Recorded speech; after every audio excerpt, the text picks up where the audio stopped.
Hello दोस्तों, स्वागत है आप सभी का हमारे YouTube channel everyday Bhojpuri update में।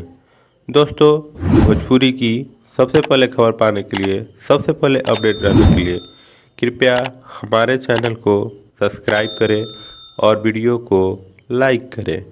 जी हाँ दोस्तों, पावर स्टार पवन सिंह का एक और धमाका छूटने वाला है। जी हाँ दोस्तों, पावर स्टार पवन सिंह के द्वारा एक पोस्टर जारी किया गया, काले बूहो। जी हाँ दोस्तों, काले बूहो पावर स्टार पवन सिंह के एक नया एल्बम सॉन्ग आने वाला है, जिसमें लिरिक्स रोशन सिंह विश्वास का है और म्यूजिक की बात की जाए तो प्रियांशु सिंह, और वहीं फीचरिंग की बात की जाए तो डिम्पल सिंह है। फिर से वही हिट जोड़ी, फिर से वही हिट धमाका, कुछ ब्लॉकबस्टर लेकर आ रही है, कुछ हिट मैटर लेकर आ रही है, कुछ धमाकेदार भोजपुरी में मैटर लेकर आ रही है।